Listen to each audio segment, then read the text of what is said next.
9 सूत्री मांगों को लेकर प्रोग्रेसिव पेंशनर्स एसोसिएशन ने सीएम के नाम तहसीलदार को सौंपा ज्ञापन।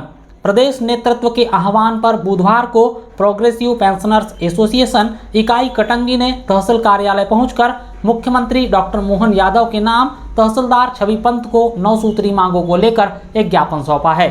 कटंगी के सामुदायिक भवन के सामने तमाम विभागों से सेवानिवृत्त हुए पेंशनर्स यहां एकत्रित हुए।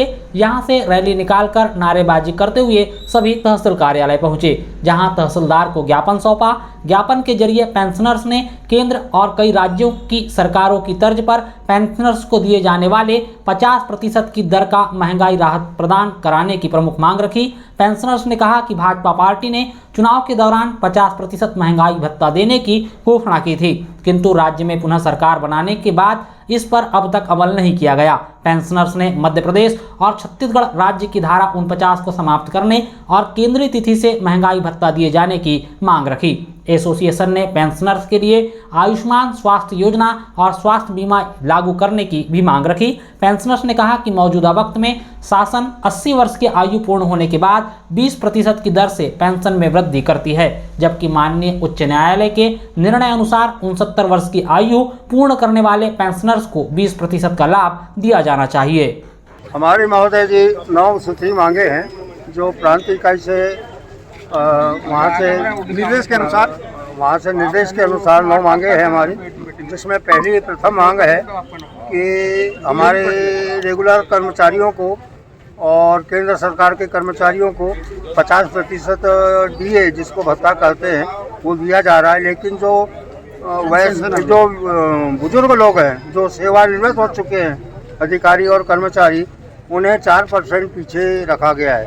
अभी तक चुनाव के दौरान ये आश्वासन दिया गया था कि हम आपका 4% का डीए त्वरित देंगे, लेकिन 2 माह बीत जाने के पश्चात भी हमें 46% ही अभी डीए मिल रहा है।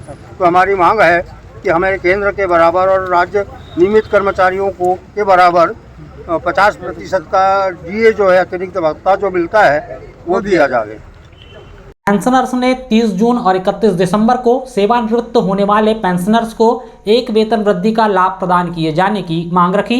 एसोसिएशन पदाधिकारियों ने कहा कि इसके लिए न्यायालय के निर्णय की प्रतीक्षा करना न्यायोचित नहीं है। बिना न्यायालय के निर्णय के एक वेतन वृद्धि का लाभ दिया जाए। केंद्र के समान राज्य पेंशनर्स के नियमों में अविवाहित बेटी, विधवा, परित्यक्ता बेटी को आजीवन 1/3 पार्टी परिवार पेंशन प्रदान की जाए। 6वें और 7वें वेतनमान के एरियर्स का भुगतान किया जाए। आदिम जाति कल्याण विभाग के शिक्षकों को स्कूल शिक्षा विभाग के शिक्षकों के समान नियुक्ति दिनांक से नियमित वेतनमान दिया जाए। समस्त शिक्षकों के अर्जित अवकाश के नकदीकरण का भुगतान किया जाए। इन मांगों को लेकर बुधवार को एसोसिएशन के अध्यक्ष NP सेंडे, उपाध्यक्ष MG पारदी, LL तुर्कर, सचिव KS टेमरे, सहसचिव CK उरकुड़े, कोषाध्यक्ष KL बिसेन, संगठन मंत्री GR पटले, JC कारे, प्रचार मंत्री CV पटले, LK राणा, सदस्य DC Deshmukh, KR Bisen, L Kshirsagar, HR Deshmukh, AR Rangdale, KL Chaudhary, DL गोलेंद्र और संरक्षक